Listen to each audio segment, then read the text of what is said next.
Students, आज हम discuss करेंगे आपका next topic that is parturition.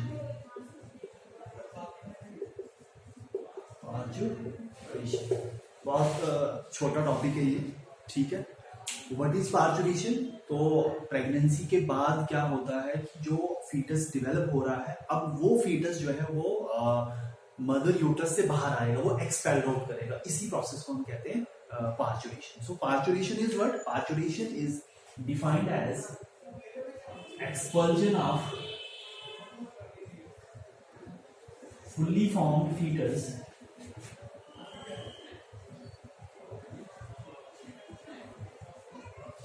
what is parturition? Parturition is defined as the expulsion of fully formed fetus from mother's uterus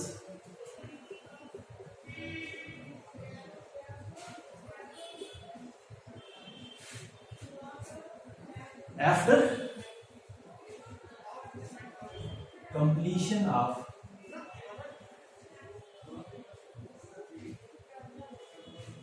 gestation period. gestation period वो जो pregnancy का period है 280 days और we can से 9 months, उसको complete करने के बाद फुल्ली फॉर्म फीटस मदर्स के यूट्रस से एक्सपर्ल होगा। उसी प्रोसेस को हम कहेंगे parturition. So parturition is defined as the expulsion of fully formed fetus from mother's uterus after the completion of gestation period. And in case of human beings, the gestation period ranges from, we can say, 280 days, 280 to 285 days, most probably 280 days, or we can say 9 months. So इस gestation period को complete, इस 9 months के period को complete करने के बाद जो है फुल्ली फॉर्म फीटस जो है वो यूट्रस से बाहर आएगा, ठीक है। उसी प्रोसेस को हम कहते हैं पार्चुरेशन, ठीक है। एंड ये जो प्रोसेस है पार्चुरेशन का, ये एक न्यूरो एंडोक्राइन मैकेनिज्म है, ठीक है। This is a neuro endocrine mechanism. Neuro endocrine mechanism means यहाँ पे नर्वस और एंडोक्राइन सिस्टम जो है वो दोनों सिस्टम यहाँ पे इन्वॉल्व होते हैं इस प्रोसेस को परफॉर्म करने के लिए, ठीक है। So this is a neuro endocrine mechanism, ठीक है।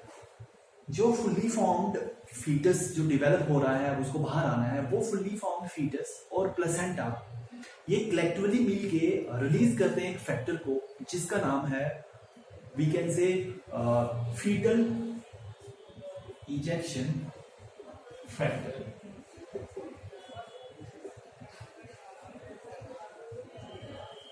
ठीक है। तो फीटस, फुली फॉर्म फीटस और जो प्लेसेंटा है, ये दोनों मिलके एक फैक्टर को रिलीज करते हैं जिस फैक्टर को हम कहते हैं फीटल इजेक्शन फैक्टर। ये फीटल इजेक्शन फैक्टर क्या करता है, ये मैटरनल ब्लड तक पहुंचेगा, ठीक है, वहां तक रीच करेगा ये फीटल इजेक्शन फैक्टर, ठीक है। मैटरनल ब्लड में ये सिग्नलिंग क्रिएट करेगा और उन सिग्नलिंग की वजह से जो है वो मैटरनल ब्लड जो है वो ट्रांसपोर्ट होगा या वो सिग्नल जो है वो पास करेगा एंटीरियर पिट्यूटरी ग्लैंड पे, या हम कह सकते हैं कि पिट्यूटरी को स्टिमुलेट करेगा, ठीक है। और उस वो पिट्यूटरी क्या करेगा, फाइनली वो हार्मोन्स रिलीज करेगा जो हार्मोन्स पार्चुरेशन में रिक्वायर्ड होंगे, ठीक है। सो एक्चुअली होता क्या है, सबसे पहले अगर हम देखें तो ये फीटल इजेक्शन फैक्टर जो है ये मदर्स ब्लड तक जाएगा, ठीक है। उसके बाद ये स्टिमुलेट करेगा, फीटल इजेक्शन फैक्टर जो है ये मैटरनल ब्लड तक जाएगा, ठीक है। मैटरनल ब्लड से ये स्टिमुलेट करेगा माइल्ड यूट्राइन कॉन्ट्रैक्शंस को, माइल्ड यूट्राइन कॉन्ट्रैक्शंस को, ठीक है। और इन माइल्ड यूट्राइन कॉन्ट्रैक्शंस को हम कह सकते हैं fetal ejection reflex, fetal ejection reflex, ठीक है, फीटल इजेक्शन रिफ्लेक्स। और ये स्टिमुलेट करेगा हार्मोन्स को या पिट्यूटरी ग्लैंड को, जिससे हार्मोन्स रिलीज हो, ठीक है। और यहाँ पे जो हार्मोन्स रिलीज होते हैं, फर्स्ट जो रिलीज होता है that is oxytocin, and we know oxytocin is a birth hormone, ठीक है। सो जैसे जैसे ऑक्सीटोसिन की प्रोडक्शन इंक्रीज होगी, माइल्ड यूट्राइन कॉन्ट्रैक्शंस भी इंक्रीज होंगी, ठीक है। इसका मतलब ये है कि इंटेंसिटी, फ्रीक्वेंसी, सारी की सारी स्ट्रेंथ, ये सारी की सारी चीजें क्या होंगी, इंक्रीज होंगी। और इसी इंक्रीमेंट को हम कहते हैं लेबर पेन, लेबर पेन, ठीक है। क्योंकि ऑक्सीटोसिन की वजह से माइल्ड कॉन्ट्रैक्शन जो है वो इंक्रीज होंगी, ठीक है।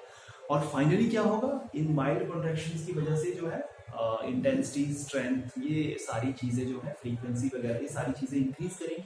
और इसी इंक्रीमेंट को हम कहते हैं we can say labour pain, ठीक है। देन अब क्या होगा कि अब इसके बाद जैसे लेबर पेन शुरू होगी, ऑक्सीटोसिन रिलीज होगा, अब बेबी को जो है पुश होना है from to outside from the mother's fetus, mother's uterus, ठीक है। So now because of this the embryo is pushed from the mother's uterus, at this time there is cervix which is dilated. अब यहाँ पे क्या है कि baby को बाहर आना है, तो सर्विक्स जो है वो डायलेट हो जाएगा, और ये सर्विक्स को डायलेट करने का काम करेगा एक और hormone, that is relaxin hormone, ठीक है। ये रिलैक्स कर देगा सर्विक्स को, यूट्रस को, ताकि बेबी जो है वो बाहर की तरफ पुश हो सके, ठीक है। And from the dilated cervix part, due to forceful contractions of the uterus, the baby or the fetus is ejected out, and this is known as expulsion, ठीक है। इसी प्रोसेस को हम कहते हैं एक्सपल्जन, फीटस का बाहर आना, ठीक है। This is known as expulsion, ठीक है। और फाइनली क्या होगा कि जैसे ही फीटस जो है वो बाहर आ चुका है, अब जो अम्बिलिकल कॉर्ड है उसको कट कर दिया जाएगा, ठीक है। This is after birth, we can say. तो जनरली अगर हम इसको ब्रीफली अगर हम समझे तो 3 फेजेस में हम इसको समझ सकते हैं। एक तो आपका डायलेशन फेज, एक आपका एक्सपल्जन फेज, और एक आपका आ गया after birth phase. Dilation phase में क्या होगा कि डायलेशन का काम कौन करेगा, रिलैक्सिन हार्मोन। सो डायलेशन में क्या होगा, the hormone which is responsible for dilation is relaxin, ठीक है। और सर्विक्स डायलेट हो जाएगा। ज्यादातर केसेस में क्या होगा कि जो बॉडी है वो फिक्स हो जाती है, इस तरह से फिक्स हो जाती है ताकि हेड जो है वो सर्विक्स से अटैच हो सके, और जब बेबी बाहर आता है तो हेड जो पार्ट जो है वो ही बाहर आता है सर्विक्स से, ठीक है। So that is we can say dilation phase. दूसरा फेज अगर हम बात करें तो एक्सपल्जन फेज, तो हम इसको समझ सकते हैं। फर्स्ट फेज डायलेशन फेज, और यहाँ पे जो हार्मोन रिस्पॉन्सिबल होगा that is relaxin, that is relaxing. दूसरा अगर हम देखें तो एक्सपल्जन फेज है, यहाँ पे एक्सपल्जन फेज, और एक्सपल्जन फेज में जो हार्मोन रिस्पॉन्सिबल होता है that is your oxytocin, oxytocin, ठीक है। क्योंकि एक्सपल होना है, और एक्सपल होने के लिए क्या होना चाहिए, यूट्राइन कॉन्ट्रैक्शंस इंक्रीज होनी चाहिए, माइल्ड यूट्राइन कॉन्ट्रैक्शंस इंक्रीज होनी चाहिए, ताकि सिग्नलिंग चल सके, ब्रेन तक जा सके, ऑक्सीटोसिन रिलीज हो सके। और फाइनली क्या होता है यहाँ पे एक्सपल्जन फेज में कि क्योंकि यहाँ पे यूट्राइन कॉन्ट्रैक्शंस या वी कैन से जो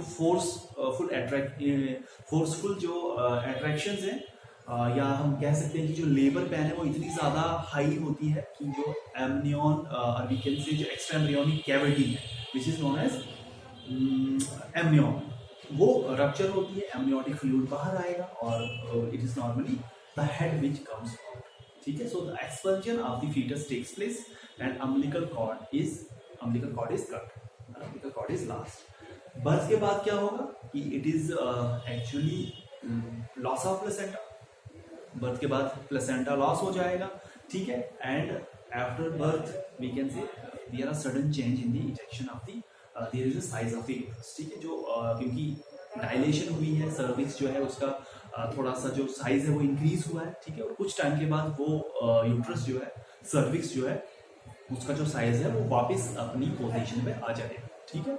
सो दूसरा यहाँ पे क्या है कि this is after birth phase. सो 3 फेज में हम इसको देख सकते हैं। Fertilization phase, expulsion phase and after birth.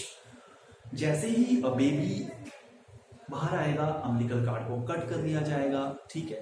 At that time क्या होगा, the lungs of the baby expand करेंगे, क्योंकि जब फीटस था तो वो उसकी जो सर्कुलेशन थी दैट इज फीटल सर्कुलेशन, क्योंकि अब वो बाहर आ चुका है, अब रेगुलर सर्कुलेशन कर सकते हैं, तो so we can say the body has to breathe its own. अब वो अपनी ही जो लंग्स है उससे, क्योंकि लंग्स एक्सपैंड हो गए, ठीक है, और बेबी स्टार्ट टू ब्रीथ, ठीक है। नॉर्मली इमीडिएटली आफ्टर एक्सपल्जन क्या होता है कि जो बेबी है वो they start cries and that is said to the first breath of the babies, ठीक है। कभी कभी क्या होता है, यहाँ पे बहुत सारी कॉम्प्लिकेशंस हमें देखने को मिलती है। सर्विक्स जो है वो प्रॉपर डायलेट नहीं हो पाता, जो माइल्ड यूट्राइन कॉन्ट्रैक्शंस हैं वो प्रॉपर तरीके से नहीं हो पाती हैं। पिट्यूटरी ग्लैंड को स्टिमुलेट करने के लिए जो इंटेंसिटी चाहिए, जो फ्रीक्वेंसी चाहिए लेबर पेन की या यूट्राइन कॉन्ट्रैक्शंस की, उस हद तक जो है हम कह सकते हैं कि वो इंटेंसिटी क्रिएट नहीं हो पाती है। सो उन केसेस में क्या होता है कि वहां पे हम एक टर्म यूज करते हैं दैट इज सी सेक्शन, ठीक है। मतलब वहां पे थ्रो ऑपरेशन, थ्रो सर्जरी और we can say through caesarean जो है बेबी को एक्सपेल आउट किया जाता है, ठीक है। सो इसको हम कहते हैं, इस होल प्रोसेस को हम कहते हैं पार्चुरेशन, ठीक है। सो नेक्स्ट टर्म नेक्स्ट में डिस्कस करेंगे।